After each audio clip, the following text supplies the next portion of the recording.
dengan satu tujuan dan satu langkah, menjunjung panggilan Allah dan kasih-Nya. Dengan doa dan karya meski ada tantangan, jadi gereja misioner itu visi kami. Dengan langkah tegap penuh dedikasi, iman yang teguh, hidup berserah padanya.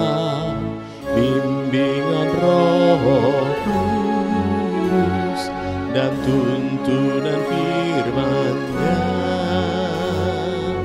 berbaris utuh, bersatu teguh, terpujilah Tuhan. GPT Kristus Alfa Omega ngesel, bersatu bersama bergandengan tangan, mewujudkan visi melalui misi, menjangkau dan memuridkan dan juga mengutus. Dengan langkah tegap penuh dedikasi, iman yang teguh, hidup berserah padanya.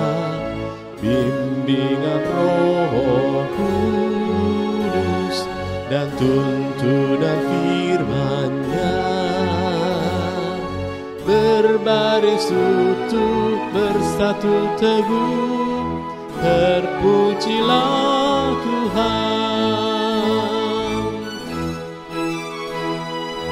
Bersekutu dalam ibadah dan pengajaran, bertumbuh dalam kualitas dan kuantitas, berbagi dalam kasih persaudaraan.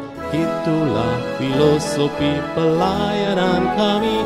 Dengan langkah tegap penuh dedikasi, iman yang teguh, hidup besar padanya. Bimbingan Roh Kudus dan tuntunan firman-Nya, berbaris utuh, bersatu teguh, terpujilah Tuhan. Beranda artinya bertumbuh bersama Anda, kelompokan kecil yang penuh semangat, saling berbagi hidup, mengalami kuasa-Nya, rindu menjadi berkat Tuhan dimuliakan. Dengan langkah tegap penuh dedikasi, iman yang teguh, hidup besar padanya. Bimbingan Roh Kudus dan tuntunan firman-Nya, berbaris utuh, bersatu teguh, terpujilah Tuhan.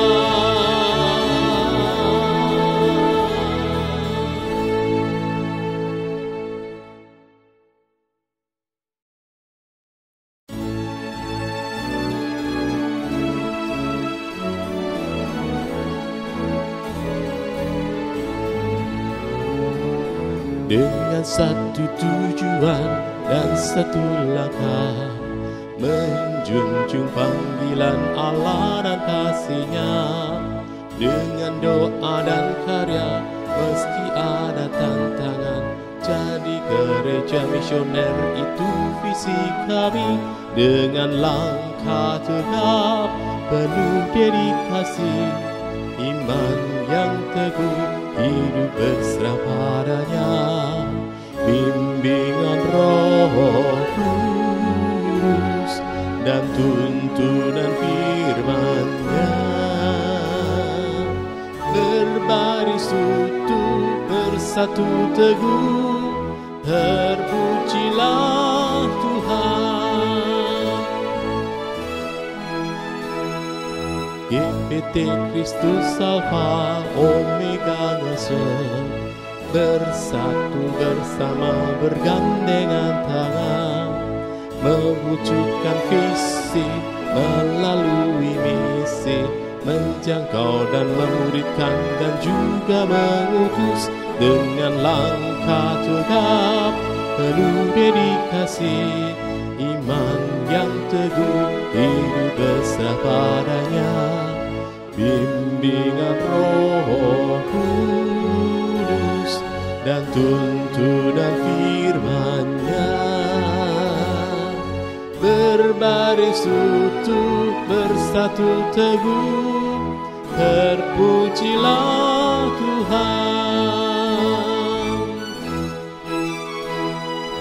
Bersekutu dalam ibadah dan pengajaran, bertumbuh dalam kualitas dan kuantitas, berbagi dalam kasih persaudaraan. Itulah filosofi pelayanan kami, dengan langkah tegap penuh dedikasi, iman yang teguh, hidup bersama padanya, bimbingan Roh Kudus dan tuntunan firman-Nya. Berbaris utuh, bersatu teguh, terpujilah Tuhan. Beranda artinya bertumbuh bersama Anda, kelompokan kecil yang penuh semangat, saling berbagi hidup, mengalami kuasa-Nya, rindu menjadi berkat Tuhan dimuliakan, dengan langkah tegap penuh dedikasi, iman yang teguh, hidup bersama padanya, bimbingan Roh Kudus dan tuntunan firman-Nya. Berbaris utuh, bersatu teguh, terpujilah Tuhan.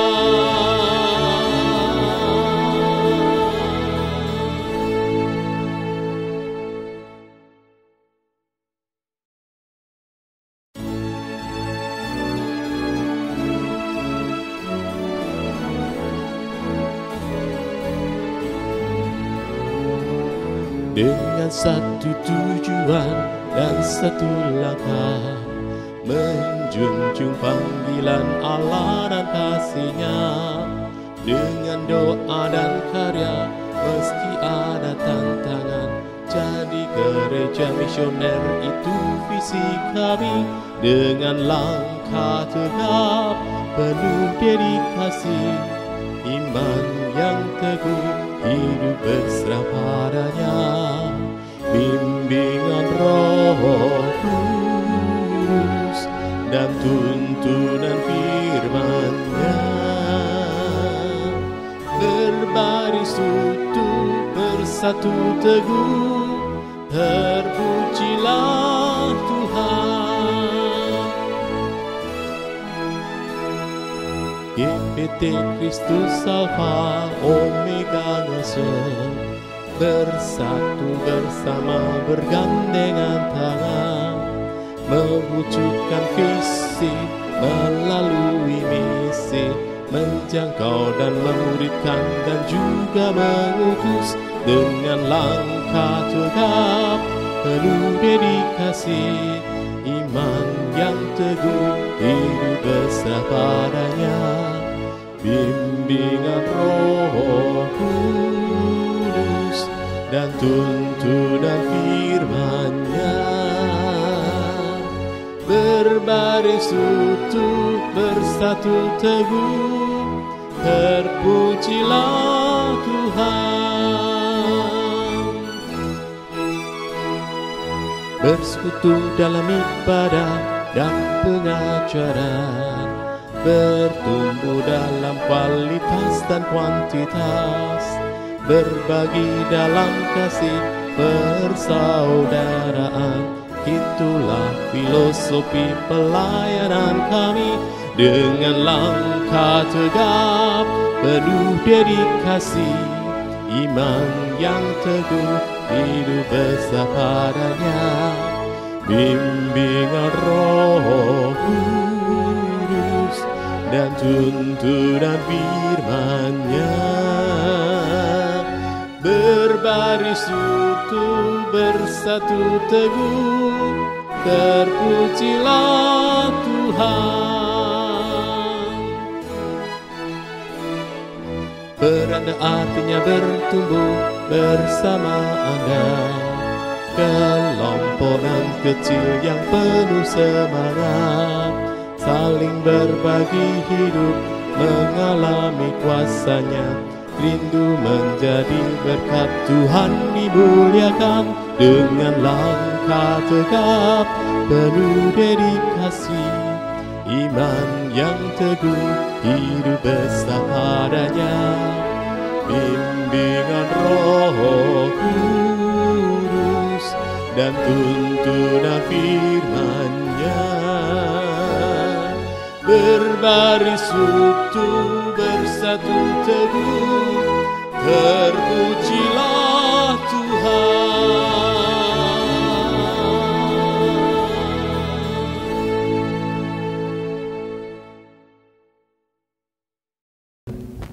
Haleluya.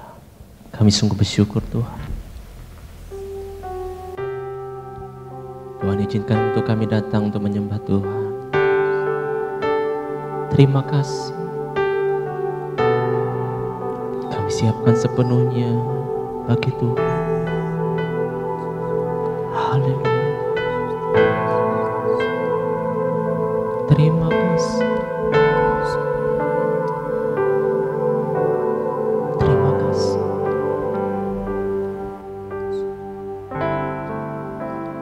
Kami berkumpul Tuhan di hadapan tatamu,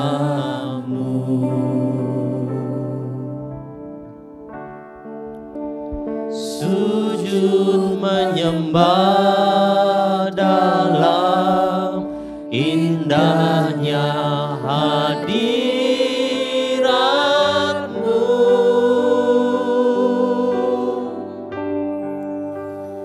Kami rindu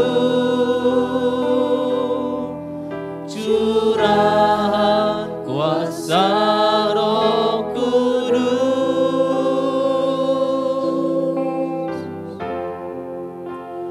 genapi firman-Mu, jadikan ku alat-Mu.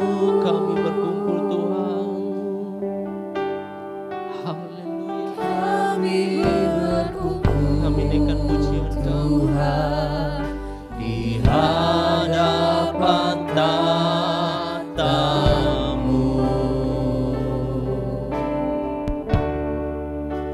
sujud menyembah dalam indahnya hadirat-Mu.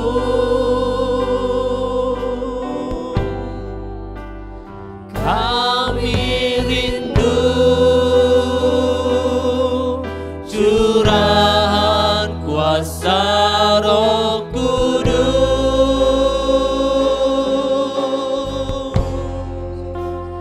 genapi firman-Mu, jadikan ku alat-Mu. Biar belas kasihan-Mu Tuhan, biar belas kasihan-Mu Bapa penuhi hati kami, curahkan kuasa Roh Kudus, api kemuliaan-Mu membakar hati yang rindu untuk melayani-Mu sampai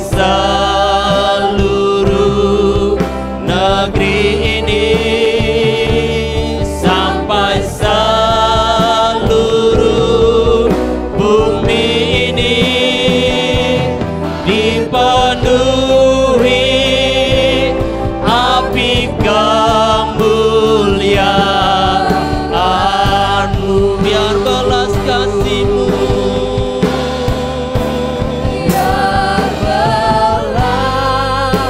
memenuhi kami Tuhan. Oh Yesus, Penuhi hati terima kasih Tuhan. Curahkan kuasa Roh Kudus, api kemuliaan-Mu membakar hati yang rindu untuk melayani-Mu sampai seluruh negeri ini, sampai seluruh bumi ini dipenuhi api kemuliaan-Mu.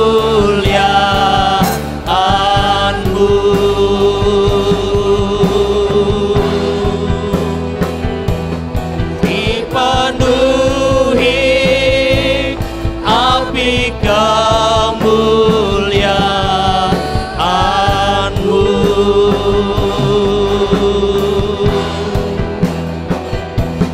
Dipenuhi api kemuliaan-Mu.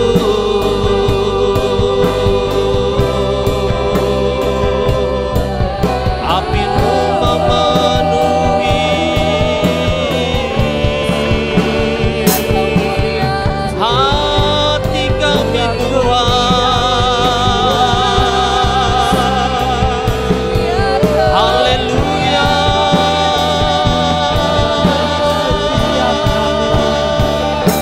Oh Yesus,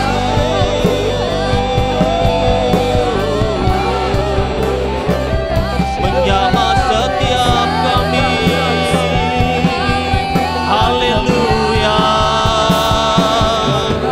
Kuasa kasih-Mu Tuhan terus mengalir.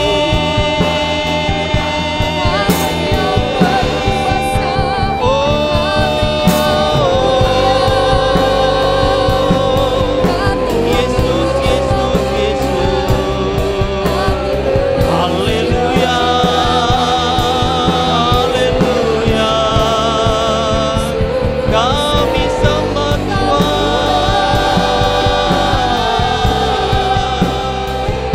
Kau yang kami sembah. Haleluya. Kami bersyukur. Kami bersyukur. Yesus Allah yang hidup. Haleluya, haleluya. Terima kasih Tuhan, sebab hanya firman Tuhan yang akan menerangi setiap jalan-jalan kami. Kami sungguh bersyukur dan biarkan hati kami bersuka cita oleh karena Tuhan.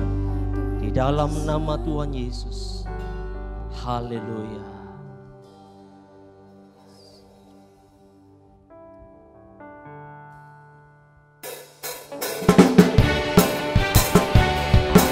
Tuhan yang menerangi setiap jalan-jalan kita. Haleluya.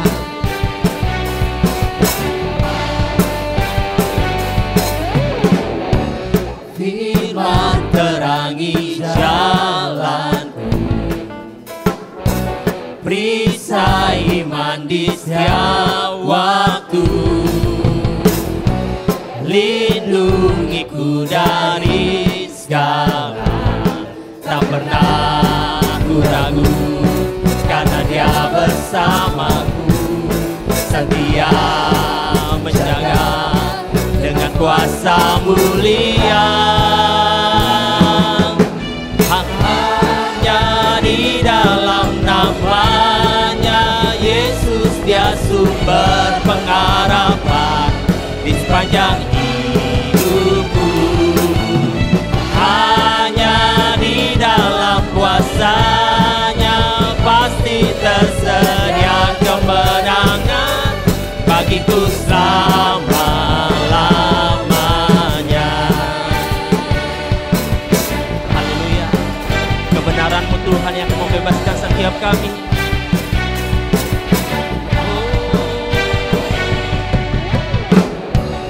kebenaran yang bebaskan, selalu berikan ku kekuatan,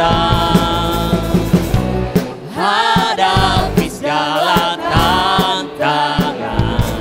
Tak pernah ku ragu, karena Dia bersamaku, setia menjaga dengan kuasa mulia. Hanya di dalam namanya Yesus, Dia sumber pengharapan di sepanjang hidupku. Hanya di dalam kuasa-Nya pasti tersedia kemenangan bagiku selama-lama. Hanya di dalam namanya Yesus, Dia sumber pengharapan di sepanjang hidupku. Hanya di dalam kuasa-Nya pasti tersedia kemenangan bagiku selama-lamanya.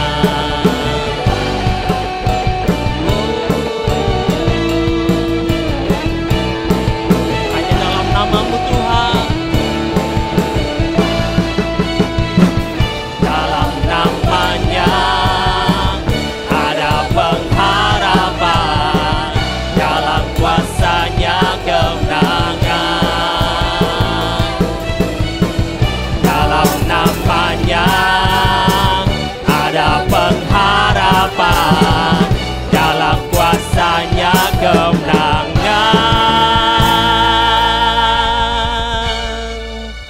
Sebab Tuhan yang memberikan kemenangan bagi setiap kita. Amin. Dan Dia yang menuntun setiap langkah-langkah kita. Karena Tuhan kita selalu ada bersama-sama dengan kita. Haleluya Tuhan. Terima kasih.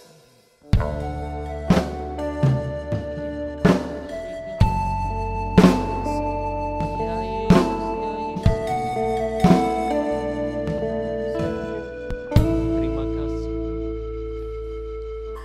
Engkau ada bersamaku di setiap musim hidupku. Tak pernah Kau biarkan ku sendiri.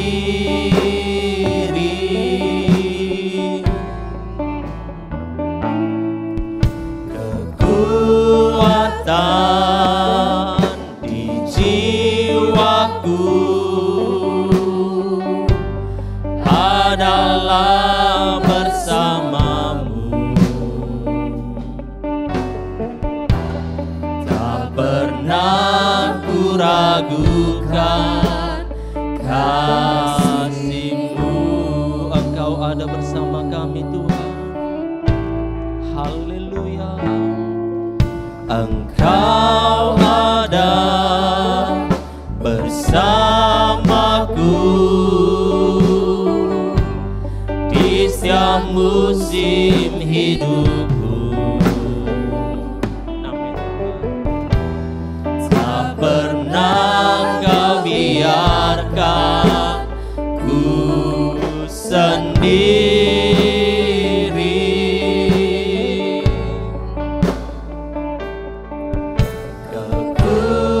Kekuatan di jiwaku adalah bersama-Mu. Tak pernah ku ragukan kasih-Mu.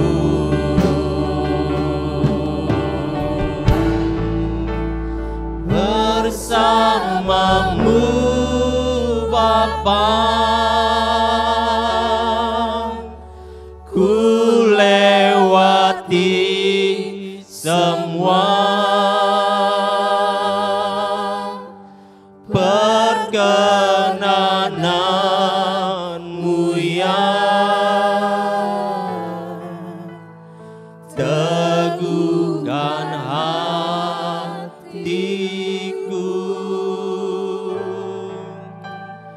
Engkau yang bertindak,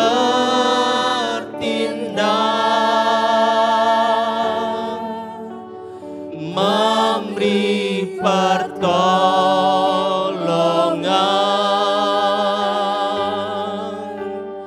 anugerah-Mu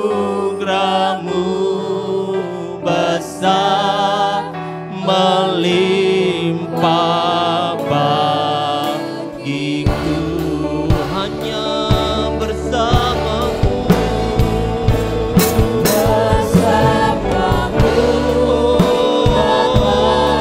kekuatan kami. Amin Tuhan. Ya Yesus, perkenanan-Mu ya, teguhkan hatiku. Engkau yang bertindak, memberi pertolongan, anugerah-Mu besar melimpah bagiku. Anugerah-Mu melimpah. Amin Tuhan. Oh, anugerah-Mu Tuhan, anugerah-Mu besar melimpah bagiku.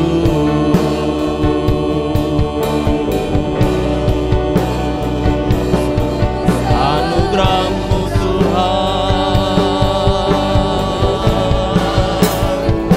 itu yang kami rasakan.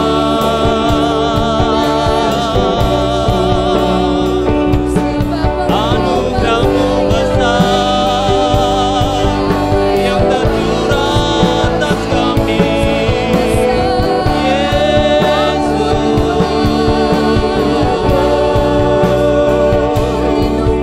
Kasih-Mu menopang.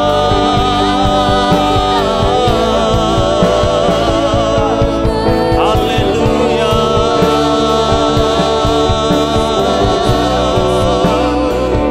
Memenuhi setiap hati yang haus akan-Mu, Yesus. Sungguh kami percaya kasih-Mu Tuhan. Haleluya. Oh,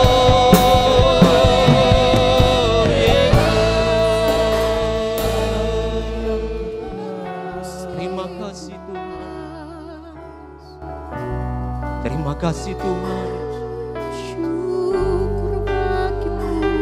Tidak pernah sekalipun Kau meninggalkan kami,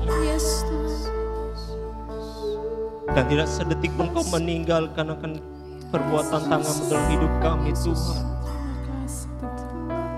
Sungguh tangan-Mu yang akan terus menopang kami, untuk kami kuat melewati setiap hari-hari kami. Sebab hanya Engkau yang berjanji, yang selalu menyertai kami. Terima kasih Tuhan. Haleluya. Terima kasih Tuhan.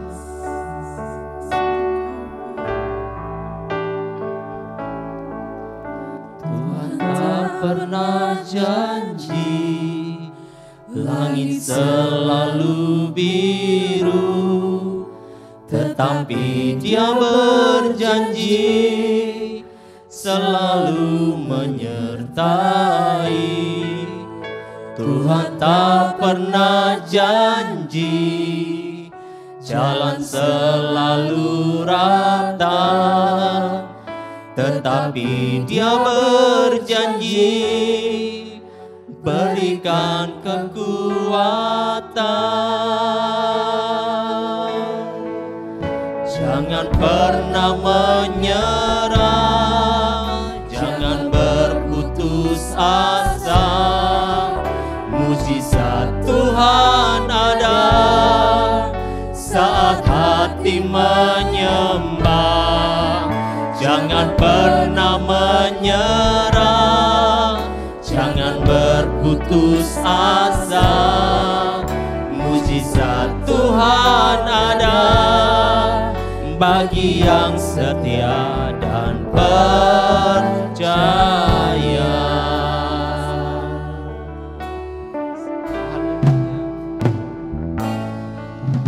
Tuhan tak pernah janji langit selalu biru, tetapi Dia berjanji selalu menyertai. Tuhan tak pernah janji jalan selalu rata, tetapi Dia berjanji berikan kekuatan.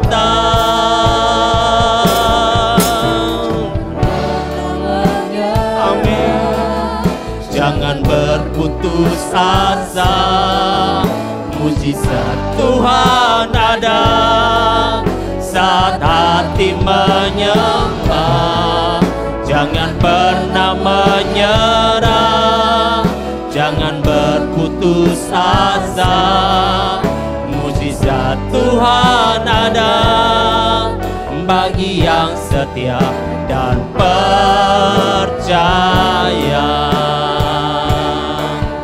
Mujizat Tuhan ada bagi yang setia dan percaya. Mujizat Tuhan ada bagi yang setia dan percaya.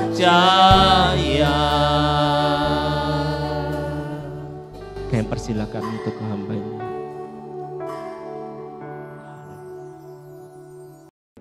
Mari kita berdoa datang kepada Tuhan. Bapa kami dalam sorga, bersyukur di minggu terakhir ini kembali kami membahas tentang tema kemerdekaan. Secara khusus kami akan belajar bagaimana supaya kami merdeka dari amarah, merdeka dari kemarahan kami. Bawa setiap kami untuk fokus pada firman-Mu, kuduskan, layakkan setiap kami. Engkau pakai hamba-Mu yang terbatas dan lemah ini, kuasa dan urapan Roh Kudus menyertai hamba-Mu. Setiap kami yang mengikuti pemberitaan firman, Engkau berkati setiap kami. Biar hati dan pikiran kami semakin dibukakan untuk kebenaran firman-Mu. Kami bersyukur dan kami berdoa dalam nama-Mu Tuhan Yesus. Haleluya. Amin. Shalom Bapak Ibu Saudaraku yang saya kasih dalam Tuhan Yesus Kristus. Tidak terasa hari ini adalah hari yang terakhir, minggu terakhir dalam bulan Agustus. Berarti sebentar lagi kita akan masuk ke bulan September. Kalau sudah masuk berber, itu berarti tanda musim hujan semakin ya kita alami. Dan juga menandakan juga bahwa sebentar lagi kita akan menutup tahun 2021. Nah saudaraku, kita bicara tentang merdeka dari kemarahan. Mari kita buka Alkitab kita dalam Yakobus pasal 1 ayat 19 sampai 21. Demikian firman Tuhan. Hai saudara yang kukasihi, ingatlah hal ini. Setiap orang hendaklah cepat untuk mendengar, tetapi lambat untuk berkata-kata dan juga lambat untuk marah. Sebab amarah manusia tidak mengerjakan kebenaran di hadapan Allah. Sebab itu buanglah segala sesuatu yang kotor dan kejahatan yang begitu banyak itu, dan terimalah dengan lemah lembut firman yang tertanam di dalam hatimu, yang berkuasa menyelamatkan jiwamu. Amin. Berbahagia membaca, mendengarkan, serta merenungkan firman Tuhan. Puji Tuhan. Saudara, kita semua bisa marah. Tidak terkecuali siapapun orangnya. Kita semua bisa marah. Tetapi kita menunjukkannya dengan cara yang berbeda-beda. Ada yang marah, yang meledak-ledak. Yang lainnya memendam amarahnya, menyimpan kemarahannya. Tetapi tidak ada satupun dari kita yang tidak pernah marah. Saudara, rasa marah itu adalah merupakan reaksi normal dari manusia. Karena manusia punya emosi. Tuhan Yesus pun pernah marah. Kalau kita menghitung dalam perjanjian lama, ada 375 rujukan yang menyebutkan tentang kemarahan. Ya, kemarahan yang disampaikan oleh Allah.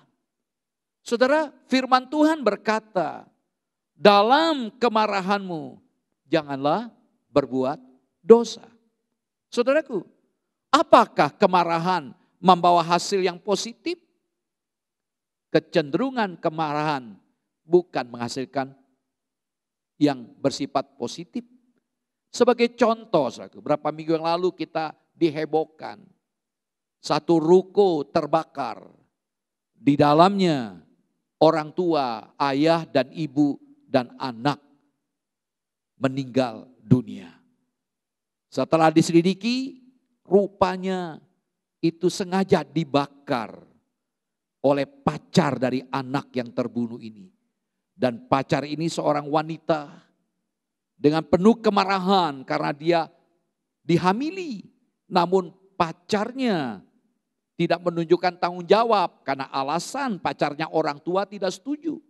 Satu sisi sementara wanita ini sedang dalam kondisi hamil, dia seorang dokter. Ya, dia begitu panik, mungkin ada perasaan malu, ya merasa tidak diperlakukan dengan baik. Dia wujudkan ancaman, sudah ngancam, tapi yang laki-laki tidak pernah berpikir kalau itu diwujudkan. Akhirnya ruko itu terbakar dan 3 nyawa hilang, 2 adik lolos. Saudaraku, kita melihat di sini kemarahan yang tidak terkendalikan bisa merusak. Saudaraku, hari-hari ini kita melihat orang dengan leluasa mempertontonkan kemarahan mereka tanpa rasa bersalah. Mereka merasa bahwa kemarahan itu wajar, kemarahan itu layak, atau bahkan mutlak, dibutuhkan, diperlukan untuk memaksakan kehendak dan keyakinan mereka. Ketika berdemo, mereka teriak-teriak bahkan membawa nama Allah dengan penuh kemarahan. Saudara, mereka lalu merasa berhak untuk menghakimi dan bahkan membunuh orang yang berseberangan dengan mereka dengan cara-cara yang sangat-sangat kejam, sangat keji. Bahkan yang lebih gila lagi, mereka mengatasnamakan Tuhan dalam melakukan itu seolah-olah Tuhan membenarkan manusia untuk membunuh sesamanya dengan alasan-alasan tertentu. Kita melihat dalam ayat 19, hai saudara yang kukasihi, ingatlah hal ini. Sesuatu yang menarik. Ingatlah. Kata ingatlah dari kata oida, pahamilah. Pahamilah, setiap orang hendaklah cepat untuk mendengar, tetapi lambat untuk berkata-kata dan juga lambat untuk marah. Pahamilah. Kata oida atau pahamilah sering menyangkut pemahaman terhadap fakta, kenyataan. Yaitu sesuatu yang seharusnya mereka tahu, seharusnya mereka ketahui. Dan ini bentuk perintah, imperatif. pahamilah, ingatlah. Perhatikan kata ingatlah, lebih tepat pahamilah. Bentuk ini menganjurkan supaya mereka memperhatikan dengan seksama, dengan teliti, sehingga kelakuan mereka itu dipengaruhi. Saudara, amarah merupakan luapan emosi yang disebabkan oleh sesuatu yang tidak menyenangkan, sesuatu yang tidak menyukakan hati kita.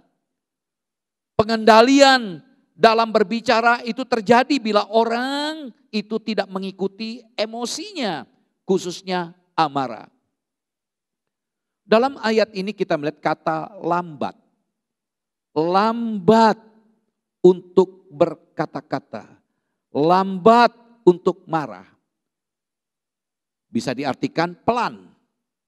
Artinya menarik karena tidak melarang orang untuk menjadi marah. Lambat untuk marah. Jadi menarik karena tidak melarang orang menjadi marah. Boleh marah. Tetapi amarah manusia jujur, jarang saleh. Kita lihat dalam Kolose 3 ayat yang ke-8. Tetapi sekarang buanglah semuanya ini, yaitu marah, geram, kejahatan, fitnah, dan kata-kata kotor yang keluar dari mulutmu. Jadi kata kemarahan ini tidak merujuk kepada kehidupan yang saleh. Disamakan dengan sikap-sikap yang lain. Geram, kejahatan, fitnah, kata-kata kotor. Saudaraku yang saya kasih dalam Tuhan Yesus Kristus. Firman Tuhan berkata dalam Efesus pasal 4 ayat 26-27. Mari kita amati sejenak. Apabila kamu menjadi marah, janganlah kamu berbuat dosa. Janganlah matahari terbenam sebelum padam amarahmu. Dan janganlah beri kesempatan kepada iblis. Perhatikan ayat ini. Apabila kamu menjadi marah, janganlah kamu berbuat dosa. Jadi ayat ini mengindikasikan bahwa kita bisa marah, kita boleh marah. Ya, boleh marah. Tetapi jangan berbuat dosa. Jadi amarah itu bukan dosa. Bahkan kalau kita lihat di Alkitab tadi sudah saya katakan, ya Allah dapat menjadi marah. Misalnya kita melihat dalam Ulangan pasal 9 ayat 8. Bilangan 25 ayat 4. Tuhan bisa marah. Ya, tapi kemarahan Tuhan ada kaitan dengan sikap perilaku umat yang tidak benar. Saudara, dalam ayat 26 tadi kita bisa marah, kita boleh marah tapi jangan berbuat dosa. Ini berarti kita tidak boleh memendam, menyimpan kemarahan, menjadi dendam. Sebelum matahari terbenam, itu memberikan indikasi bahwa kita tidak boleh menyimpan kemarahan berlarut-larut. Segera selesaikan. Saudaraku, amarah adalah langkah pertama menuju kepada pembinasaan. Tuhan Yesus dalam Matius pasal 5 ayat 21-26 ya menjelaskan itu. Bahwa kita harus menyelesaikan, ya berdamai, belajar mengampuni. Dalam Efesus pasal 4 ayat 27 kita diingatkan jangan beri kesempatan iblis. Maka saya berkata amarah adalah langkah pertama menuju kepada pembinasaan. Saudaraku, ada dua kata untuk marah. Pertama, orge. Kedua, tumos. Saudaraku, dua kata untuk marah dan dua macam orang pemarah. Dari dua kata ini. Pertama, orge. Kita sudah membaca tadi dalam Yakobus 1 tadi, ayat 19, 20. Kata orge dalam bahasa Yunani peluapan. Tidak marah sesaat. Ya, melainkan amarah yang dalam, yang mendorong atau membalas dendam atau buat kejahatan lain. Dan kata lain, orge ini marah yang ditekan, marah yang ditahan, refresif. Jadi dia bisa tersenyum. Ketika ditanya, kamu tidak marah? Oh enggak. Tapi di hatinya menyimpan. Dia menyimpan. Lalu ketika di tempat lain dia lampiaskan kemarahannya. Entah dia pukul tembok, ya dengan teriak-teriak, atau melakukan hal-hal yang lain. Jadi ini sesuatu yang berbahaya. Sepertinya tidak marah, sepertinya sabar. Tidak meledak-ledak. Dia tahan, dia tekan. Yang kedua, tumos. Ya, dalam Kolose 3:8 tadi kita temukan kata marah geram. Efesus 4:31 saya bacakan. Segala kepahitan, kegeraman, kemarahan. Nah, ini dikata tumos. Nah, kata tumos itu marah yang mudah meledak. Eksplosif. Marah meledak. Jadi meledak-ledak. Wow. Yang satu tadi orge itu bisa ditahan. Bahkan ada kesan sabar. Ada kesan prinsip. Bersahabat. Sepertinya tidak ada masalah. Sesungguhnya dia marah. Bahkan pendendam. Tapi yang kedua ini tumos. Ketika dipicu dia marah. Meledak-ledak. Sampai mukanya merah. Ya, ini dua kata ini menarik menjadi dua macam orang pemarah. Yang pertama menahan diri tapi dendam. Yang kedua meledak-ledak. Nah saudaraku, apa penyebab kemarahan? Ya, tadi dalam ayat tadi kita temukan karena dia tidak cepat mendengar. Tidak cepat mendengar. Dia langsung mengambil tindakan. Contoh Petrus. Yohanes pasal 18 ayat 10-11. Ketika Tuhan Yesus ditangkap. Di Taman Getsemani. Di tangan Petrus ada pedang. Dia peletak telinganya Malkus. Hamba dari imam. Marah dia. Ya, harusnya dia mendengar dulu. Dia kan sudah tahu bahwa Tuhan Yesus akan ditangkap. Tapi dia tidak ingat, dia ngikuti perasaan kemarahannya. Yang kedua terluka. Dalam Hakim-Hakim pasal 11 kita melihat Yeftah. Yeftah dari anak perempuan sundal. Diperlakukan tidak baik oleh saudara tirinya. Sehingga Yeftah melampiaskan kemarahannya dengan bersekutu dengan para perampok-perampok. Dia sudah terluka, dia melukai orang lain. Ini orang terluka. Kita melihat Hitler, dia sangat benci dengan orang Yahudi. Karena masa kecilnya dia melihat hal itu. Lalu dia membalas orang Yahudi. Bahkan 6 juta orang Yahudi dibunuh di kamp konsentrasi. Akibat perasaan terluka yang tidak selesai. Yang ketiga kecewa. Ya, Musa punya alasan untuk kecewa. Ketika tidak ada air dalam Bilangan pasal 20, dia marah. Memang Tuhan perintahkan bawa tongkat, kumpulkan rakyat. Tapi Tuhan tidak pernah perintahkan dia sebagai yang pertama dulu, pernah kejadian juga. Kali ini tidak diperintahkan untuk dengan tongkat pukul batu itu.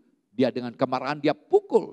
Dan Tuhan tegur bahwa dia tidak akan bisa menikmati tanah Kanaan.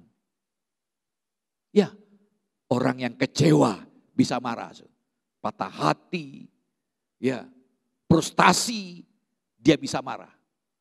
Ya, lalu yang keempat tidak ada rasa aman, insecure. Sebagai contoh Raja Saul, dia raja, tapi dia cemburu ketika Daud dipuji-puji karena memang Daud berhasil. Kemana dia pergi berperang selalu dibikin keberhasilan, Tuhan buat dia berhasil. Sehingga dia disanjung oleh orang-orang termasuk ibu-ibu menyanyikan nyanyian. Musa mengalahkan musuh beribu-ribu tapi Daud berlaksa-lasa. Dalam pikiran Saul ini keterlaluan, masa rajanya direndahkan. Malah Daud ditinggi-tinggikan bisa jadi akan menghancurkan posisi saya. Daud bisa merebut singgasana tata kerajaan Israel. Ada perasaan insecure, tidak ada rasa aman, ada ketakutan. Hati-hati dengan perasaan insecure, tidak ada rasa aman, kita bisa marah.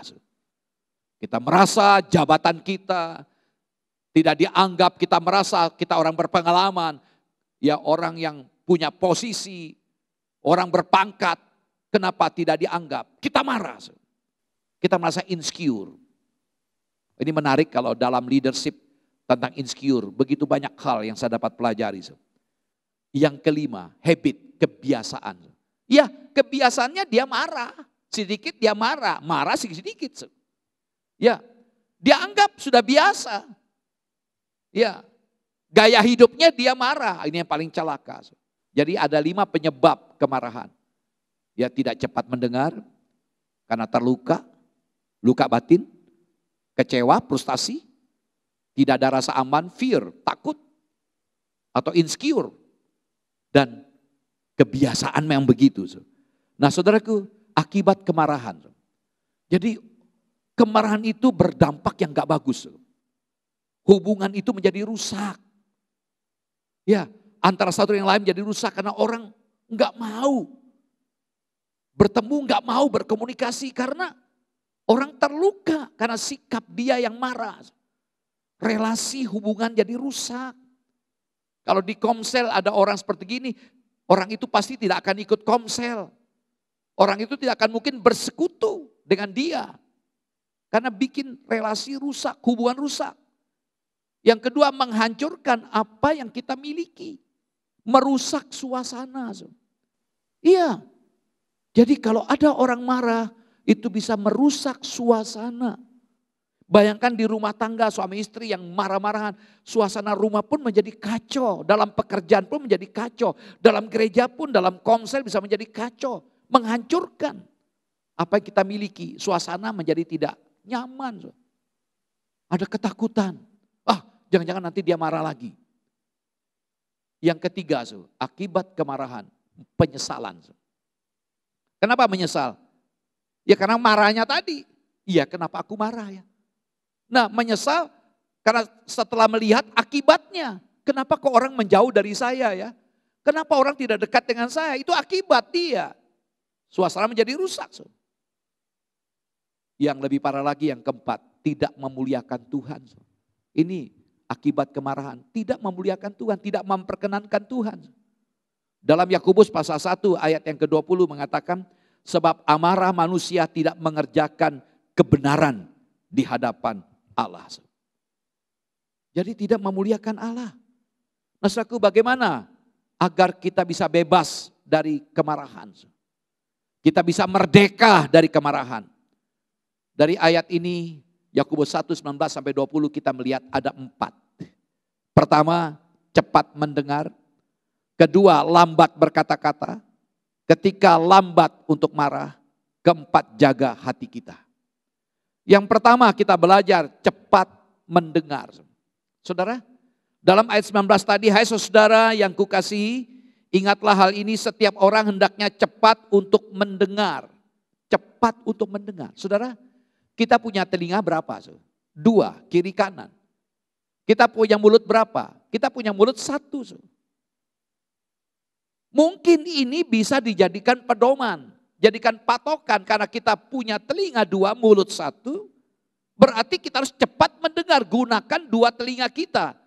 Untuk mengingat bahwa Allah menghendaki kita untuk cepat mendengar, tapi lambat untuk berkata-kata.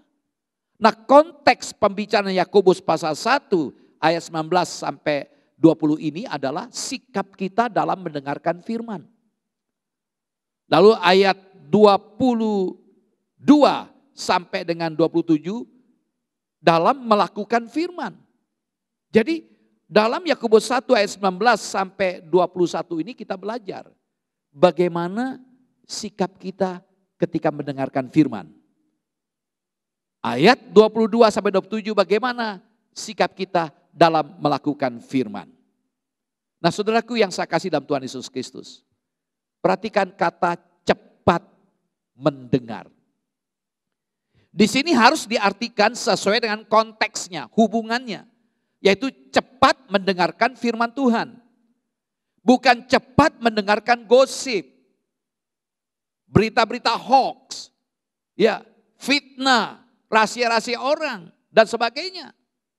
Dalam mendengarkan firman Tuhan kita harus mendengar bukan hanya dengan telinga kita juga, tapi dengan pikiran kita, otak kita dan juga dengan hati kita. Saudara, sesuatu yang perlu kita perhatikan, cepat untuk mendengar. Ini berarti sangat berbahaya. Berbahaya sekali jika kita menjawab bila kita tidak mendengar dengan bagus. Pasti hasilnya orang lagi ngomong, lalu kita ngomong, kita potong omongan orang lain. Ketika orang sedang berbicara, kita putuskan, berhenti, saya mau ngomong. Harusnya kita belajar mendengar dulu. Kalau kita tidak sampai tuntas mendengarkan apa yang dikatakan, maka kita akan menunjukkan sikap-sikap yang tidak baik. Saudaraku, nah cepat ini merujuk kepada apa? Ada dua hal. Cepat untuk mendengar. Kata cepat di sini memiliki dua hal pengertian. Pertama, segera. Jadi ketika Tuhan bicara, segera kita mendengar. Yang kedua, urgensi, mendesak. Jadi segera dan mendesak, jangan tunda-tunda, kita dengar. Demikian juga ketika orang berbicara. Jadi kata mendengar ini memberikan arti tanggapan akan berlambat. Memiliki sikap emosi dijaga dengan bagus. Jadi kita berhenti dulu meresponi. Ketika orang ngomong, kita belajar mendengar. Jangan kita reaktif. Belajar berdiam, dengar. Sikap emosi kita dijaga. Walaupun dia punya kata-kata menyakitkan, kita dengar dulu. Jadi mendengar di sini perlu dimaknai. Perhatikan kata mendengar dan mendengarkan. Beda. Ada orang mendengar bahkan ketika mengikuti ibadah ini. Ya, ketika firman Tuhan diberitakan. Sambil minum. Bahkan ketika pendeta khotbah sambil ngobrol. Ya mendengar khotbahnya. Tapi jujur tidak mendengarkan. Jadi kata mendengar bisa berarti asal-asalan. Ya dengar. Tapi tidak fokus. Tapi orang yang mendengarkan berarti mendengarkan dengan baik-baik. Mendengarkan dengan sungguh-sungguh mendengar. Nah ini sikap ini yang perlu ada. Cepat mendengar butuh kesungguhan hati. Dalam bahasa Mandarin. Bahasa Mandarin kata mendengar itu dari kata ting.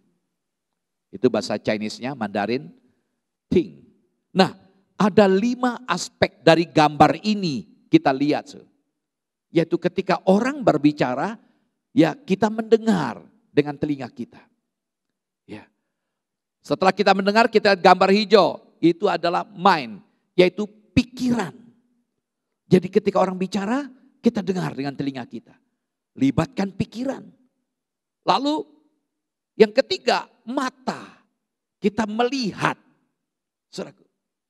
Lalu yang keempat, yaitu hati kita. Yang kelima, fokus. Tidak dikondisikan oleh keadaan. Dia tetap fokus. Jadi ketika kita mendengar dalam filosofi tulisan Ting dalam bahasa Chinese-nya, Mandarin. Ada 5 unsur. Ya, telinga, pikiran, otak, mata, ya, lalu hati, dan fokus. Ini sesuatu yang penting. Amsal 10 ayat 19 mengatakan demikian. Di dalam banyak bicara pasti ada pelanggaran. Tetapi siapa yang menahan bibirnya berakal budi. Jadi banyak bicara bisa bikin banyak pelanggaran. Tapi orang yang menahan bibirnya artinya tidak cepat ngomong. Ada orang bicara, dia tahan bibirnya. Itulah orang yang berakal budi. Orang yang bijaksana. Ya bisa jadi ini kalau kita mendapatkan WA ya. Kita langsung balas. Padahal kita belum tahu pesan WA itu seperti apa. Harusnya kita pikirin dulu sebelum kita menjawab. Dengan emosi kita balas, kita marah. Itu orang yang tidak berakal budi. Jadi melibatkan tangan yang menulis ya. Amsal 17 ayat 27. Amsal 17 ayat 27, orang yang berpengetahuan menahan perkataannya. Orang yang berpengertian, berkepala dingin. Jadi orang yang bijaksana, dia akan menahan kata-katanya. Saudaraku, menjadi pendengar, menjadi pelaku firman, bukanlah merupakan pilihan bagi kita. Dan hal ini tidak dapat dipisahkan dari sumbernya, yaitu firman Tuhan sendiri. Mendengar tanpa berbuat seperti orang yang bercermin, tapi kemudian lupa apa yang dilihatnya. Kita baca Yakobus 1 ayat 22, 23. Tetapi hendaklah kamu menjadi pelaku firman. Dan bukan hanya pendengar saja. Sebab jika tidak demikian kamu menipu diri sendiri. Sebab jika seorang hanya mendengar firman saja dan tidak melakukannya, ia adalah seumpama seorang yang sedang mengamat-amati mukanya yang sebenarnya di depan cermin. Ayat ini menjelaskan kepada kita. Mendengar saja tidak cukup. Harus melakukan. Dua hal ini tidak bisa dipisahkan. Mendengar dan melakukan. Sebagai contoh, ketika kita melihat sesuatu di wajah kita. Ada noda. Lihat cermin ada noda. Ya segera kita lakukan, bersihkan. Jadi firman Tuhan itu seperti cermin. Untuk membukakan segala hal kelemahan kita. Ketika kita bercermin, ya cepatlah kita ubah. Ini yang pertama. Ya, cepat untuk mendengar. Yang kedua, lambat berkata-kata. Sama seperti dalam persoalan cepat mendengar, maka lambat berkata-kata. Cepat mendengar, tapi mulut direm. Ini yang juga harus diterapkan pada saat seseorang menerima firman Tuhan. Ketika dengar khotbah, jangan ditanggapi dulu, dengar dulu. Lihat konteksnya. Jadi jangan diartikan bahwa kita harus lambat dalam memberitakan firman Tuhan. Lambat untuk berbagi, sharing dan sebagainya. Tapi harus diartikan pada waktu mendengarkan firman Tuhan, kita tidak boleh berbicara. Ya. Jadi mengapa kalau kita saat beribadah kita dengar firman asal mendengar saja tidak mendengarkan? Sulit. Ketika pendeta khotbah kita ngoceh sendiri. Ketika kita dengar khotbah lalu kita WA-nan tidak fokus. Saudaraku yang saya kasih dalam Tuhan Yesus Kristus. Seorang Kristen menurut Yakobus adalah orang yang di dalam dirinya tertanam firman. Ya, dalam ayat 21 tadi tertanam firman. Kita bandingkan 1 Petrus 1 ayat 23. 1 Petrus pasal 1 ayat 23. Demikian firman Tuhan. Karena kamu telah dilahirkan kembali bukan dari benih yang fana, tapi dari benih yang tidak fana oleh firman Allah yang hidup dan yang kekal. Dari ayat kita bisa melihat kita sudah dilahirkan kembali bukan dari benih yang fana, ya, tapi dari benih yang tidak fana oleh firman Allah yang hidup dan yang kekal. Kita melihat bahwa firman Allah memperbarui ya hidup sehingga bukan hanya jadi pengetahuan. Ada orang belajar Alkitab hanya masuk di otak pengetahuan saja. Tetapi penghayatan kebenaran yang mewujud dalam perilaku sehari-hari tidak diwujudkan. Misalnya dalam penggunaan lidah. Firman Tuhan menghendaki orang untuk lambat berbicara tapi cepat mendengar. Sering kali kita berbantah-bantah dengan firman Tuhan. Kalaupun tidak dengan kata-kata, paling sedikit dalam hati kita, pikiran kita, kita mengkritisi setiap pengkhotbah. Ya. Bahkan menghitung segala kekurangan pengkhotbah dalam kosakata pengkhotbah. Bahkan sikap pengkhotbah, kacamata pun dihitung karena ada pengkhotbah, kacamata dipakai, dilepaskan, dihitung. Kadang kata-kata yang diulang-ulang dihitung berapa kali. Jadi tidak mendengarkan sungguh-sungguh. Kata-kata bisa menjadi berkat, bisa juga mencelakakan. Perkataan yang tumpah ruah tidak akan berbuahkan kebenaran. Kita sudah temukan tadi dalam Yakobus 1 ayat 20. Berkata-kata dengan benar itu merupakan bentuk ibadah yang sejati. Kita lihat Yakobus 1 ayat 26. Jikalau ada seorang menganggap dirinya beribadah, tapi tidak mengekang lidahnya, mengendalikan lidahnya, ia menipu dirinya sendiri, maka sia-sialah ibadahnya. Saudaraku, kalau kita melihat dalam Lukas pasal 10 ayat 29 terjadi diskusi dialog antara ahli Taurat dengan Tuhan Yesus. Tapi ahli Taurat ini bukannya lambat untuk berkata-kata, malahan dia berbantah-bantahan dengan Tuhan Yesus. Ini contoh yang tidak baik. Saudaraku, nah kalau kita melihat jemaat mula-mula, kebaktian itu berjalan secara tidak resmi, tidak seperti di gereja sekarang ini. Ada liturginya. Dan seringkali pendengar jemaat itu berdebat dengan pengkhotbah. Ya hal ini juga pernah terjadi di sebuah gereja. Ketika pendeta khotbah, dia berdiri. Dia bereaksi, kritik pendetanya. Tapi itu jarang. Di zaman dulu sering seperti itu. Bahkan di antara jemaat, sesama jemaat saudara seiman, terjadi sengketa dan pertengkaran. Kita bisa melihat dalam Yakobus pasal 4 ayat 1. Demikian firman Tuhan. Dari manakah datangnya sengketa dan pertengkaran di antara kamu? Bukankah datangnya dari hawa nafsumu yang saling berjuang dalam tubuh? Terjadi persengketaan dan pertengkaran. Apa yang dapat kita pikirkan sih? Jadi ketika kita diminta dari firman Tuhan, lambat untuk berkata-kata. Ada satu kata kunci yang penting. Ketika kita diminta lambat untuk berkata-kata, lihat gambar ini. Betapa pentingnya kita bertanya. Ada 3 hal yang menarik sini. Itu pertama love, kasih. Jadi ketika orang bicara atau firman Tuhan disampaikan, kita belajar untuk memperhatikan. Ketika ada teman sedang berbicara, kita belajar untuk peduli, memperhatikan. Jangan dipotong dulu.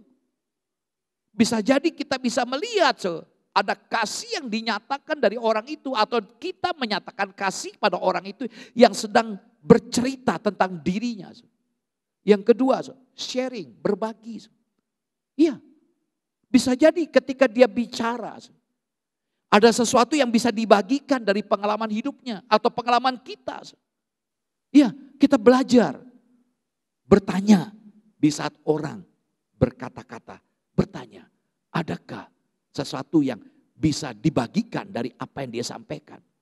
Yang ketiga, grow, bertumbuh. Adakah yang dia sampaikan itu membuat kita bisa bertumbuh? Wah, kalau 3 hal ini dilakukan, cinta, berbagi, bertumbuh, saya yakin kita tidak akan ngerocos. Kita akan belajar untuk mendengar. Kita saat orang bicara, kita lambat berkata-kata. Puji Tuhan. Yang ketiga, lambat untuk marah. Sama seperti pada 2 hal di atas tadi. Cepat untuk mendengar, tapi lambat untuk berkata-kata. Bagian ini pun harus diterapkan dalam konteks mendengar atau menerima firman Tuhan. Jadi artinya pada saat mendengarkan firman jangan marah. Memang ada amarah yang benar atau tidak dosa. Mazmur 4 ayat 5. Ya, Markus pasal 3 ayat 5. Yohanes 2 ayat 13 dan 17. Bagaimana Tuhan marah. Dengan cambuknya dia banting meja-meja. Ya, di pelataran bait Allah. Yesus marah. Nah, saudaraku, itu amarah yang benar, tidak berdosa. Tetapi amarah pada waktu mendengarkan firman Tuhan jelas adalah dosa. Jangan ya, kita marah oleh karena firman Tuhan begitu keras bicara. Karena itu dikatakan dalam Yakobus 1 ayat 20, amarah itu tidak mengerjakan kebenaran di hadapan Allah. Artinya kemarahan ini tidak akan menghasilkan hidup yang memperkenankan Tuhan Allah. Contoh misal kemarahan Kain. Kain marah karena penyembahan persembahan dari Habel diterima. Dia marah bahkan membunuh adiknya Habel. Harusnya enggak usah membunuh dong. Karena kemarahan yang tidak bisa dikendalikan. Kita bisa lihat dalam Kejadian 4 ayat 5 dan seterusnya. Kita bisa melihat juga bagaimana kemarahan Yunus dalam Yunus pasal 4 ayat 9. Memang Yunus tidak ingin orang Samaria bertobat. Ketika disuruh pergi oleh Tuhan sebagai nabi untuk menyampaikan berita kabar baik kepada orang Samaria, malah dia pergi ke Tarsus. Akhirnya Tuhan izinkan terjadi badai. Dan dia dilemparkan karena dia penyebabnya. Dia selama 3 hari dalam perut ikan besar. Kita tidak tahu ikan besar itu ikan apa. Di situ dia sadar, terus dia bertobat, dia pergi ke Niniwe. Dia menyampaikan kabar itu tentang keselamatan. Dia sampaikan berita pertobatan, puasa. Dan ratusan ribu orang bertobat. Malah dia marah kepada Jarak yang mati layu.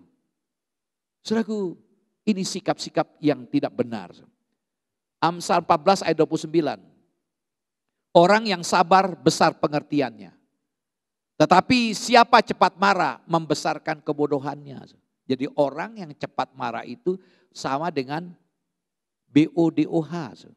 Membesarkan kebodohannya. Yakobus mengingatkan kepada kita supaya jangan marah kepada firman Allah. Karena itu menunjukkan dosa kita kepada kita.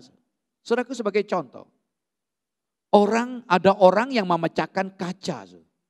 Kenapa dia pecahkan kaca? Karena dia tidak menyukai bayangannya pada kaca tersebut.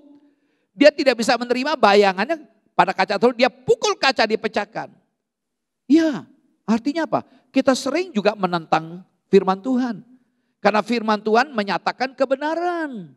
Menyatakan dosa-dosa secara terus terang kepada kita. Kita tidak bisa menerima, kita marah. Menentang firman Tuhan. Hati-hati hal ini, mari kita belajar untuk tidak cepat marah. Yang terakhir, yang keempat, jaga hati kita.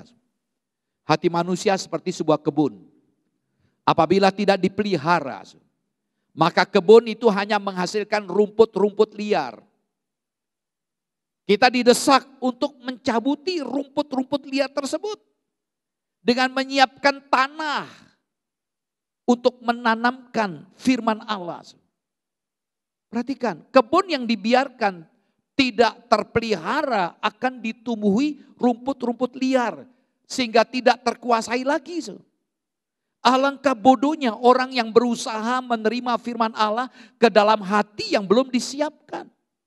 Saudaraku, Lukas pasal 6 ayat 45. Saya bacakan ayat ini.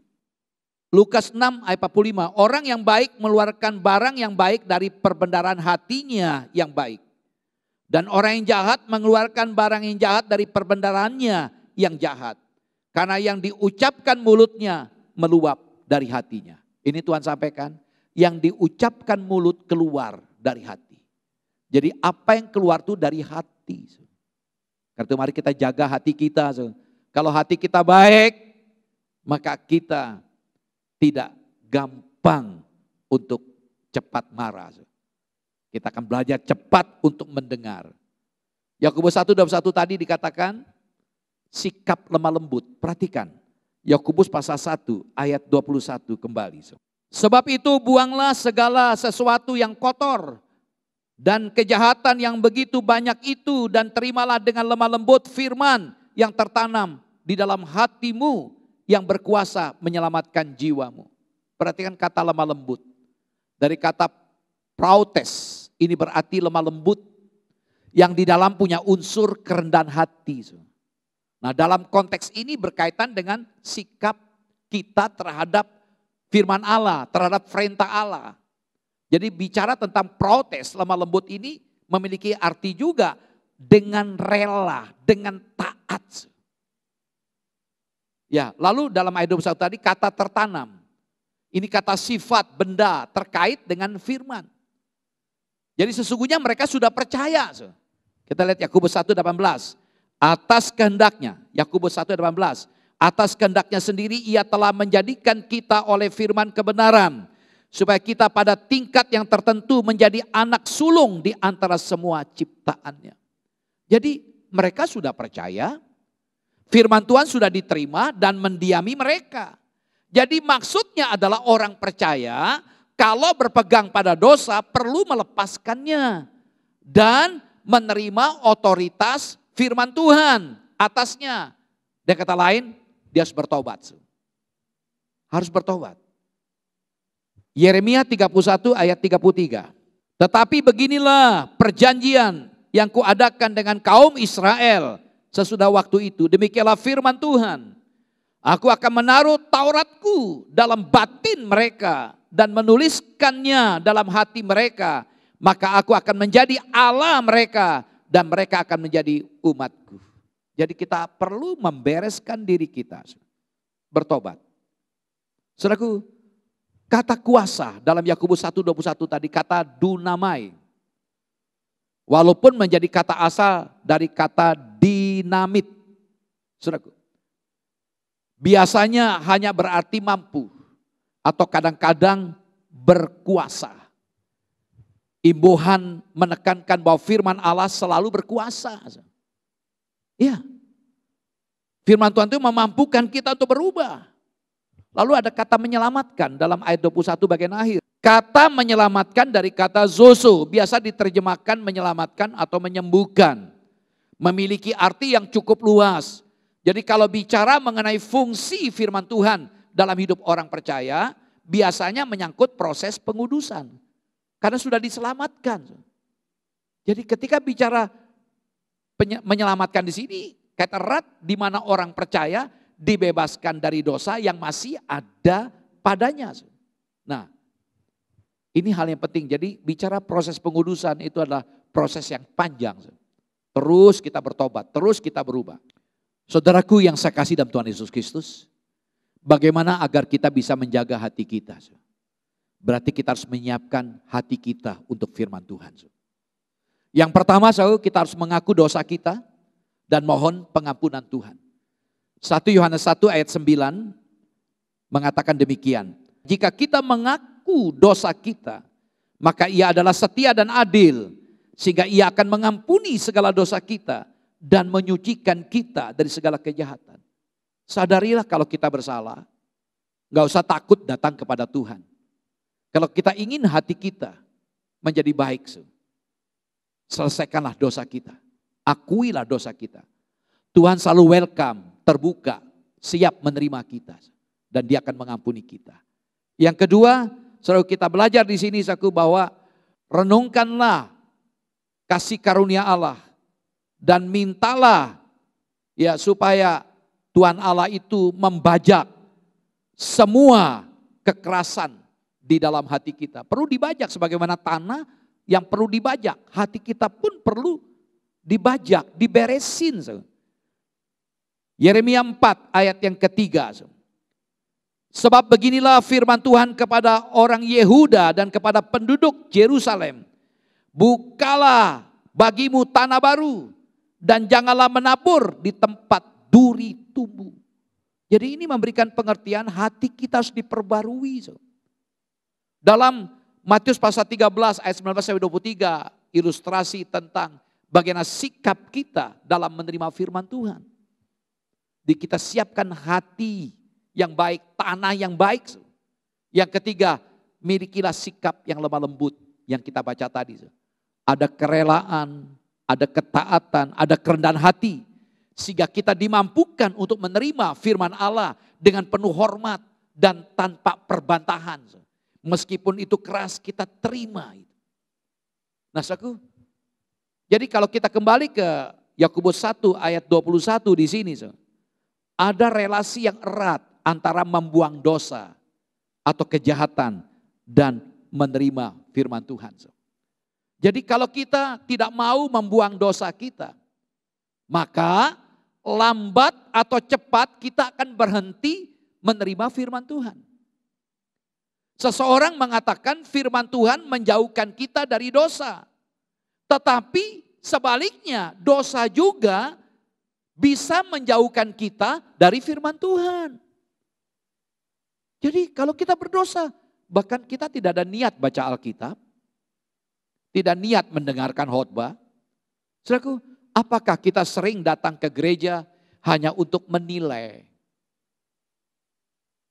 menghakimi pendeta yang sedang berkhotbah, atau bahkan dengan sikap merasa Saya lebih pandai dari pendetanya. Saya lebih pandai dari si pengkhotbah. Kesombongan ini harus dibuang. Saya punya pengalaman ketika kuliah Yogyakarta. Memang saya minta dalam persuan doa mahasiswa waktu itu seorang wanita, mahasiswa juga.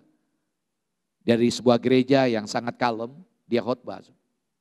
Oh, dalam hati saya jujur aja, saya tidak menganggap, apalagi saya merasa saya lebih senior dari dia. Karena saya sudah sekolah Alkitab di tempat yang lain. Tetapi saat puji-pujian seperti saya ditegur, siapapun yang berkhotbah harus kau dengar. Di situ saya sadar, saya berikan hati saya untuk mendengarkan firman.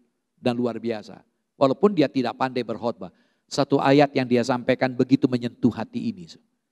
Ada tekad komitmen yang saya ambil setelah mendengarkan khotbah itu. Ini sikap ini yang perlu ada dalam diri kita. Ya. Jadi kita jangan suka menilai, menghakimi, atau menganggap kita jauh lebih pintar dari yang berkhotbah. Cepat untuk mendengar, lambat untuk bicara, lambat menjadi marah. Sesuatu yang perlu kita pikirkan, renungkan. Bayangkan relasi di antara kita. Bayangkan hubungan di antara kita kalau kita mentaati firman Tuhan ini. Biasanya kita tidak terlalu mendengar ataupun susun argumentasi, alasan-alasan kita sementara orang lain bicara. Mungkin kita mengalahkan orang lain oleh karena kita lebih pandai. Tapi sebenarnya kita yang kalah di hadapan Tuhan. Apakah amarah membuat orang itu menjadi saleh, lebih rohani? Amarah kita tidak membuat kita menjadi rohani. Amarah kita tidak membuat kita menjadi saleh. Dan tidak juga memaksa orang lain untuk menjadi saleh. Jadi percuma kita marah. Apakah ada yang masih berpegang pada dosa atau menjadi tawar hati karena sulit melepaskan dosa? Apakah siap mengikuti jalan pertobatan yang sudah diperintahkan dalam bagian ini? Bagaimana kehidupan kekristenan kita? Berapa kali kita bercermin kepada kebenaran firman Tuhan, tapi lalu melupakannya? Firman yang kita baca, firman yang kita renungkan, firman yang kita gali setiap hari. Sampai di manakah fungsi kebenaran itu? Kebenaran firman Tuhan itu dalam hidup saudara dan saya. Tanggapan, respon, ketaatan yang akan membuka kesempatan, peluang agar kuasa firman Tuhan itu menyempurnakan saudara dan saya.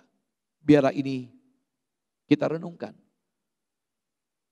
Kesungguhan kita beriman kepada Tuhan Yesus tercitra saat firman Tuhan-Nya menjadi nyata dalam kehidupan kita. Saat tingkah laku kita menjadi berkat bagi sesama kita. Dan pelayanan kita menjangkau orang yang memerlukan kasih Allah. Semuanya itu tidak boleh tererosi meskipun keadaan tidak memihak kepada kita. Juga bukan dengan alasan yang menguntungkan pribadi. Melainkan karena kita telah mengalami penebusan Tuhan Yesus. Tuhan Yesus memberkati. Mari kita datang kepada Tuhan. Kita bawa setiap hati kita. Kita mohon anugerahnya. Mari kita berdiam diri sejenak.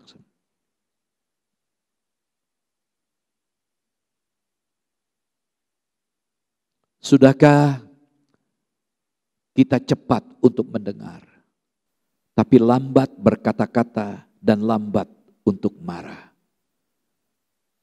Sudahkah kita menjaga hati kita, menyiapkan hati yang baik untuk firman Tuhan masuk dalam hati kita, sehingga kita dimampukan untuk melakukan firman Tuhan? Saya mohon nanti Bapak Pendeta Agus Dwi Priyono berdoa untuk firman sudah kita dengar. Bapak, Ibu, dan saudara-saudara, kita mengucap syukur untuk firman Tuhan yang sudah kita dengar. Dan sekarang mari kita minta anugerah Tuhan untuk kita berdoa bersama-sama. Mari kita berdoa. Bapak, kami mengucap syukur untuk firman-Mu yang kami terima hari ini. Kami bersyukur untuk hamba-Mu yang Engkau beri hikmat menyampaikan firman Tuhan. Kami percaya oleh anugerah-Mu kami dimampukan untuk terbebas dari kemarahan. Sekalipun mungkin situasi yang kami hadapi begitu berat, sekalipun mungkin ada orang-orang lain yang mencoba untuk melukai kami, berbuat tidak benar, dan berpikir yang tidak benar tentang kami. Tapi hari ini kami percaya Tuhan, kami ada dalam anugerah-Mu, Engkau sudah mengajar kami untuk mengampuni. Engkau Tuhan memampukan kami juga untuk memaafkan, mengampuni. Dan kami dibebaskan dari kemarahan. Terima kasih Tuhan, kami mau terima damai dan sejahtera-Mu dalam hidup kami. Kami tidak akan marah dengan situasi yang kami hadapi. Kami tidak akan marah dengan orang-orang yang mungkin melukai hati kami. Tapi kami melepaskan pengampunan buat mereka. Dan kami percaya Tuhan, Engkau yang membimbing hati kami. Engkau yang menuntun langkah kami. Engkau yang memampukan kami Tuhan. Terima kasih, kami mengucap syukur. Biar anugerah-Mu turun atas kami, berkat-Mu melimpah atas kami. Dan hati kami dipenuhi dengan damai dan sejahtera. Terima kasih Bapak, di dalam nama Tuhan Yesus Kristus kami mengucap syukur dan kami berdoa. Haleluya. Amin. Bapak, Ibu, dan saudara-saudara, marilah kita bersama-sama dengan semua orang kudus di seluruh dunia dan di segala zaman mengucapkan pengakuan iman kita. Pengakuan iman rasuli. Aku percaya kepada Allah, Bapa yang Maha Kuasa, Khalik langit dan bumi, dan kepada Yesus Kristus, anaknya yang tunggal, Tuhan kita, yang dikandung daripada Roh Kudus, lahir dari anak darah Maria, yang menderita sengsara di bawah pemerintahan Pontius Pilatus, disalibkan, mati dan dikuburkan, turun ke dalam kerajaan maut. Pada hari yang ketiga, bangkit pula dari antara orang mati, naik ke surga, duduk di sebelah kanan Allah Bapa yang Maha Kuasa. Dan dari sana ia akan datang untuk menghakimi orang yang hidup dan yang mati. Aku percaya kepada Roh Kudus, gereja yang kudus dan am, persekutuan orang kudus, pengampunan dosa, kebangkitan tubuh, dan hidup yang kekal. Amin. Tuhan Yesus memberkati kita semua. Shalom jemaat Kristus yang dikasihi oleh Tuhan. Pada kesempatan yang baik ini kita diberi kesempatan untuk mengembalikan berkat-berkat Tuhan yang dipercayakan kepada kita. Saat ini sudah tersedia di bagian bawah kode scan QR yang Bapak Ibu Saudara bisa pilih ke bagian mana Bapak Ibu akan mempersembahkan. Nah, mari persiapkan gawe atau gadget Anda untuk memberi dengan sukacita, dengan sukarela. Dan sebagai informasi, di gereja kita sudah tersedia kotak persembahan yang bisa Bapak Ibu akses langsung, tersedia di depan kantor gereja, di kantor administrasi, di mana Bapak Ibu bisa memberi persembahan seperti biasa ketika beribadah, lewat amplop yang tersedia atau bisa menggunakan amplop putih yang Bapak Ibu sudah persiapkan dari rumah. Bapak Ibu bisa tulis kode nama Anda dan Bapak Ibu bisa tulis untuk persembahan apa ini akan dipersembahkan. Kiranya ini akan menolong Anda, Bapak Ibu Saudaraku, memberi dengan sukacita untuk pekerjaan Tuhan. Kiranya Tuhan memberkati pekerjaan, usaha, dan keluarga Anda. Tuhan Yesus memberkati. Shalom. Mari kita berdoa. Terima kasih Bapa buat kesempatan kami untuk mengambil bagian, untuk memberikan persembahan kami untuk pekerjaan-Mu. Terimalah setiap persembahan kami, baik lewat rekening bank maupun lewat amplop yang kami serahkan di gereja. Terima kasih Bapa. Berkati setiap jemaat-Mu, baik yang sudah memberi maupun yang belum sempat memberi. Tuhan ambil bagian memberkati. Saat ini kami berdoa Bapa untuk seluruh jemaat Tuhan dimanapun mereka berada. Kami tetap membutuhkan Engkau Tuhan. Engkau berkati setiap jemaat Tuhan, agar mereka tetap mengandalkan Engkau. Mempercayakan hidup mereka hanya kepada Engkau. Engkau ambil bagian untuk memberkati setiap mereka. Berkaryalah Engkau dalam hidup mereka, dalam keluarga mereka, dalam pekerjaan mereka, dalam studi anak-anak mereka, dan apapun dilakukan, Tuhan buat mereka berhasil. Kami serahkan untuk kesehatan jemaat-Mu, Tuhan tolong satu persatu. Engkau melihat kondisi kesehatan, baik yang sedang bergumul untuk penyakit yang sudah bertahun-tahun, Engkau mau jamah dalam nama-Mu Yesus. Kami serahkan kekasih-kasih kami yang sedang dirawat di rumah sakit akibat COVID, maupun yang isolasi mandiri, Engkau mau jamah mereka. Terima kasih Bapa, dalam nama-Mu Yesus, kami serahkan mereka masing-masing dalam tangan-Mu. Kau berkati pemerintahan kami, negara kami cintai. Biarlah Tuhan ikut campur terus berkarya dalam roda perjalanan pemerintahan kami. Berkati para pemimpin-pemimpin kami dari Bapak Presiden, Wakil Presiden, para Menteri Kabinet, Yudikatif, Legislatif, TNI, Polri, pemerintah dari pusat sampai ke daerah. Kami serahkan hikmat-Mu menyertai mereka, mampukan mereka tetap menjaga integritas dan tanggung jawab mereka dalam menjalankan kepemimpinan yang sudah Tuhan percayakan pada mereka. Terima kasih. Kami tetap serahkan gugus tugas dari tingkat nasional sampai ke daerah, tenaga-tenaga kesehatan yang sudah Tuhan percayakan, bila Tuhan tolong ikut campur berkarya. Kami rindu Bapa, penyebaran COVID-19 dapat berhenti dengan segera. Karena itu kami serahkan kepada Engkau, baik dalam upaya pengelolaan, dalam upaya tanggung jawab kami dalam melaksanakan prokes, Tuhan ikut campur berkarya. Terima kasih kami serahkan yang berulang tahun hari ini, hingga hari Sabtu mendatang. Usia boleh bertambah, Tuhan buat hati mereka bijaksana. Terima kasih Bapak, kami bersyukur. Engkau melihat setiap pergumulan kami. Engkau melihat apapun yang kami lakukan. Engkau melihat apapun yang kami rindukan. Tuhan, wujud nyatakan setiap kerinduan kami. Kami bersyukur dan kami berdoa dalam nama-Mu Tuhan Yesus, yang sudah mengajar kepada kami berdoa. Bapa kami yang di sorga, dikuduskanlah nama-Mu, datanglah kerajaan-Mu, jadilah kehendak-Mu di bumi seperti di sorga. Berikanlah kami pada hari ini makanan kami yang secukupnya, dan ampunilah kami akan kesalahan kami, seperti kami juga telah mengampuni orang yang bersalah kepada kami. Dan janganlah membawa kami ke dalam pencobaan, tapi lepaskanlah kami daripada yang jahat. Karena Engkaulah yang empunya kerajaan dan kuasa dan kemuliaan sampai selama-lamanya. Amin. Saudaraku, terimalah berkat Tuhan. Tuhan memberkati engkau dan melindungi engkau. Tuhan menyinari engkau dengan wajah-Nya dan memberi engkau kasih karunia. Tuhan menghadapkan wajah-Nya kepadamu dan memberi engkau damai sejahtera dari sekarang sampai selama-lamanya. Terimalah berkat, damai sejahtera dari Allah Bapa, kasih karunia dari Allah Anak dan persekutuan Roh Kudus dalam nama Tuhan Yesus Kristus. Amin. Shalom, shalom, shalom.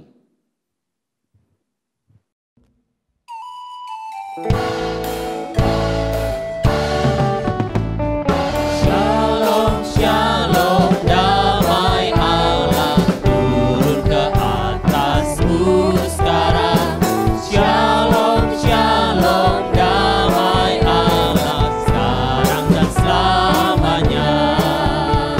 Seperti sungai yang mengalir, lembut gemerci.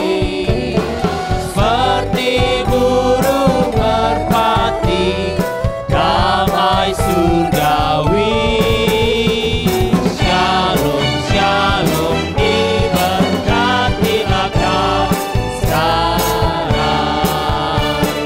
Berkat atas Bapa, Putra dan Roh Kudus. Amin.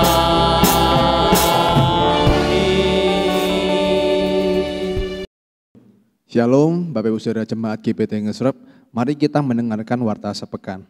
Yang pertama adalah menara doa akan dilaksanakan pada hari Rabu 1 September 2021 pukul 7 malam dengan tema Akrab dengan Allah. Firman Tuhan akan dilayani oleh Bapak Pendeta Henok Edi Haryanto. Sudah dapat mengikutinya secara online melalui channel YouTube GBT Ngesrep.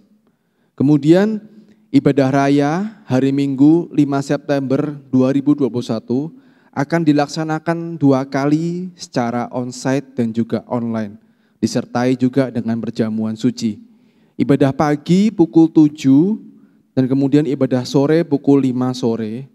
Jemaat yang hadir dapat melaksanakan ibadah onsite dengan mematuhi protokol kesehatan dan wajib memakai masker 2 lapis. Saudara bisa pakai masker medis dan juga masker kain. Nah, bagi jemaat yang tidak dapat mengikuti ibadah secara onsite, saudara dapat mengikutinya secara online melalui live streaming, melalui akun YouTube gereja kita GPT Ngesrep. Nah, kemudian kami masih membuka open recruitment bagi saudara-saudara sekalian yang terbeban, memiliki hati untuk melayani. Mari, ada berbagai macam bidang, saudara dapat menentukan sesuai dengan talenta saudara, dan silakan saudara yang berminat dapat menghubungi atau mengklik link yang tertera bit.ly/oprek-gbt3. Kemudian jemaat silakan dapat mengikuti rangkaian sosial media gereja, yaitu ada Instagram GPTKO Ngesrep, Facebook GPT Ngesrep, TikTok GPT Ngesrep, dan YouTube channel GPT Ngesrep. Jemaat juga dapat membuka website gereja kita www.gptkongesrep.org. Bagi jemaat yang belum subscribe, silahkan subscribe, like, dan share akun YouTube kita. Mari kami mengingatkan jemaat untuk dapat terus mengikuti protokol kesehatan 5M, yaitu memakai masker, mencuci tangan, menjaga jarak, menjauhi kerumunan, dan mengurangi mobilitas. Dan mari kita bersama-sama mendoakan agar Tuhan menolong sehingga dapat meredakan pandemi yang sedang terjadi saat ini. Saudara, bila ada dari saudara yang terinfeksi COVID, tidak usah takut, tetap tenang dan segera periksakan diri ke dokter. Silakan kemudian saudara juga dapat menginformasikannya kepada gereja. Paling tidak kami bisa mendukung saudara di dalam doa. Dan sekaligus dapat mengantisipasi agar tidak menyebar ke jemaat lainnya. Saudara dapat menghubungi nomor telepon yang tertera agar ketika Anda sehat, gereja pun juga sehat. Demikian warta sepekan, tetap jaga kesehatan, Tuhan Yesus memberkati kita sekalian.